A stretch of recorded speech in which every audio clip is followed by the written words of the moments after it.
SureDog.com here with Cub Swanson just ahead of his UFC New Jersey fight with Max Holloway. Let's talk about the last fight. First loss in almost 3 years to the date, I think, that you were undefeated. Talk about it emotionally. Like, where in your head, where are you after that fight? Well, thanks for bringing that up. But I felt like I needed it. Like it was necessary. I wanted to test myself against the best. I had been on such a run, and I was very confident in everything that I had been doing. That fight didn't work out for me, and so I had to go back to the drawing board and reevaluate. And it definitely was tough, physically and mentally. But I reevaluated everything that I do in training and just being as a person and why I fight and everything. And I feel like this is a new version of me. What do you feel like when you kind of looked back? What do you feel like you were lacking? It's pretty complicated. It's a lot of things, a lot of little things put together. So I feel like, that's for me to know mostly. But I've worked on everything. Trust me. Well, a big difference. No Greg Jackson's this camp. You spent it in your home in California, out in Palm Springs specifically.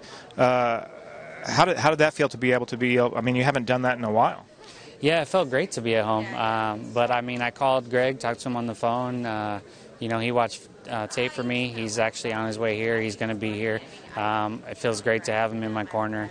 And just the traveling, I tried to cut back. I wanted to have a solid 14 weeks of training camp, and that's what I did. I want to get ready for a long period of time. That way I can take days off when I need it. I'm getting older, so cramming stuff in, you get an injury and you go, I don't have time to take a break. Now I can just go, okay, let that little thing heal so it doesn't get worse. And I just constantly was improving cardio and strength and everything. So I feel great. I feel like I did the right thing. So you were able to actually bring people out to train with you, which is kind of the inverse of how it's kind of been for you at Jackson's, where you were kind of the guy going out there. So that experience was good for you. Is that something you still see maybe moving forward that you're going to do again? Oh, definitely. I'm still going to go out to Greg's in my off time, and I still know that I can learn from there. But I want to go other places too. I just want to learn. But having guys come to me has been pretty cool because guys want to learn what I know, and it's cool for me because I get to stay at home. I get to sleep in my own bed, and the convenience of it I don't have like a lack of work ethic, so that's never been a problem for me. I'm going to work hard, so being at home has been nice. Let's talk about Max Holloway. He's the man you face on Saturday night. He's been on a bit of a run, 5 in a row for him. What do you see in him that you think you can exploit? He's just a tough guy. Where he's at in his career, I'm pretty impressed with him. But I just feel like, his strengths, I'm better. So, I mean, I know he's been, beating all these guys that I feel like I've been facing tougher opponents. And, I had a nice win streak, too, just not that long ago. So I'm definitely not intimidated by that. I respect what he's got, and I'm just excited for this fight. His strengths are definitely in the stand-up realm.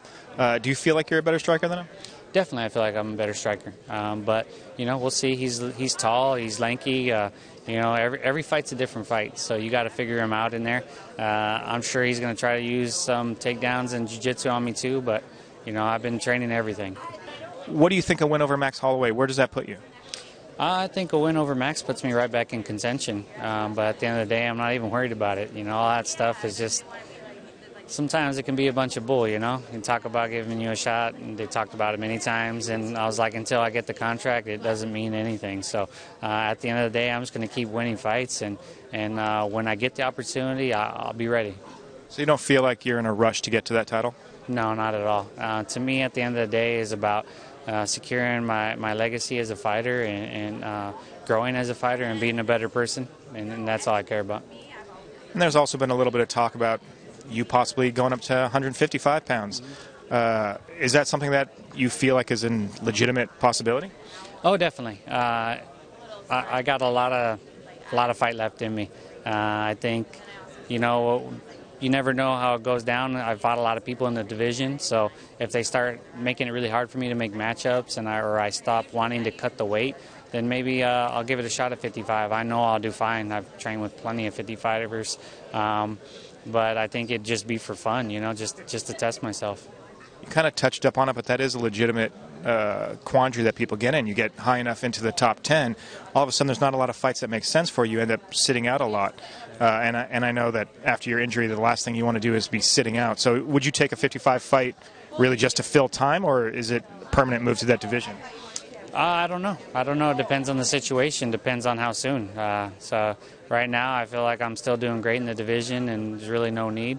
But I mean, the reason all the guys that have been fighting are good, so they're all in the top 15. So I mean, it's like literally everyone I've fought is all right there. So until some of those guys start getting out of there and making room for new people and making new matchups for me, it's kind of hard, The 145 title is on the line in July.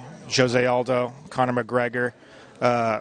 What do you think of that fight? Who do you think is going to walk away with that belt? Don't care.